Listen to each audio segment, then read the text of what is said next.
Hello, my friends. My name is Eric. Welcome back to Carnage Reviews.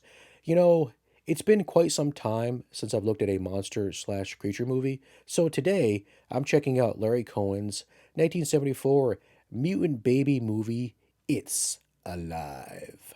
Before we all become impregnated with our own mutant babies, yeah, I probably should have thought about that joke before saying it out loud.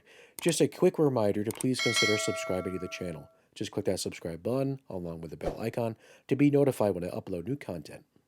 It's Alive was directed and written by Larry Cohen. It stars John P. Ryan, Sharon Farrell, James Dixon, William Wellman Jr., Seamus Locke, Andrew Duggan, Guy Stockwell, and Michael Ansara.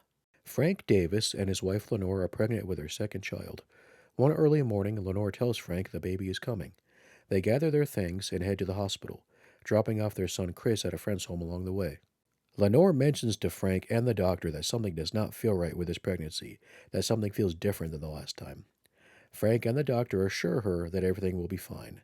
But, as you guys know, this is a horror movie, so of course, that's a goddamn lie. Lenore gives birth to a mutated baby that has claws and large teeth. It kills the doctor and nursing staff in the delivery room and escapes through the skylight.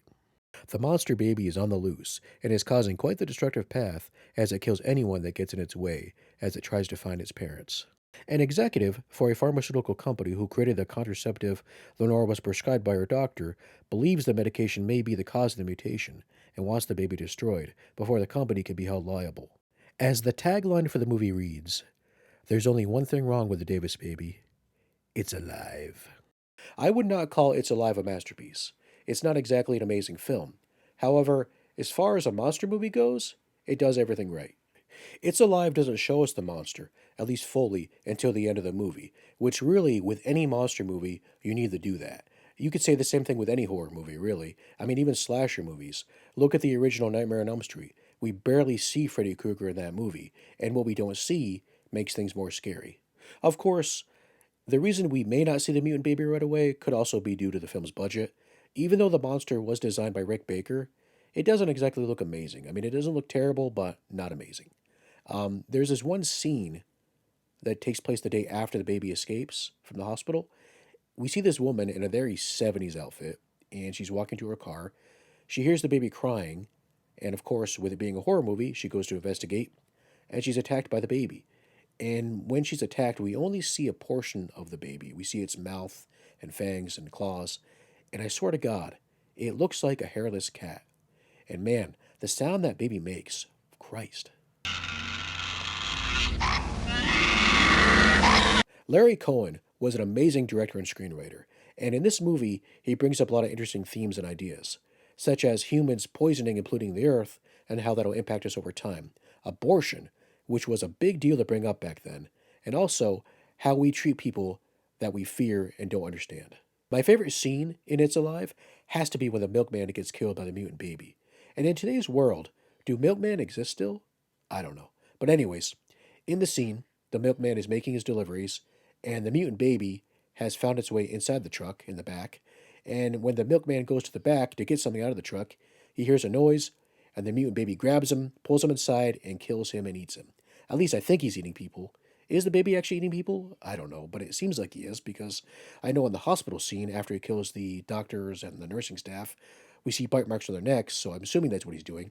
Anyways, it's a really cool scene because as this is all happening, we see the driver's legs and the truck is shaking, and milk starts to smash, the bottles of milk start to smash, and it's pouring out of the truck, and eventually the milk is mixed with blood, and it's just a really cool scene, and I really wish it lasted longer, actually. And to me, when we see the blood mixed with the milk, this is symbolism for life, birth, and death.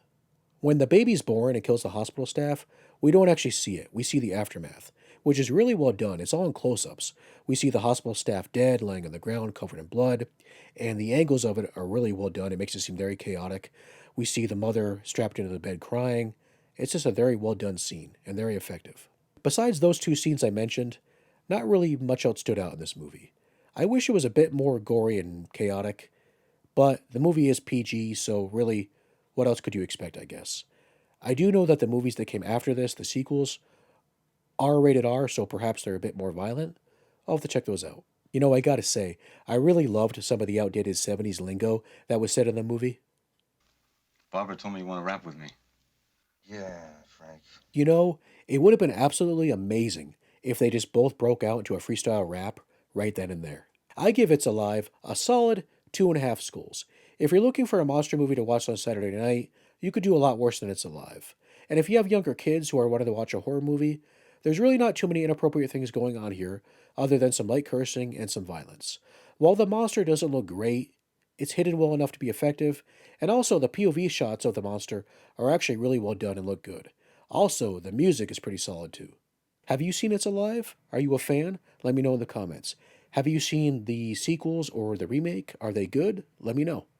Thank you so much for watching today's video. I hope you enjoyed it. If you did, please tap that like button. Until next time, my friends, remember, if you can't use protection, name it after me. Bye-bye, guys.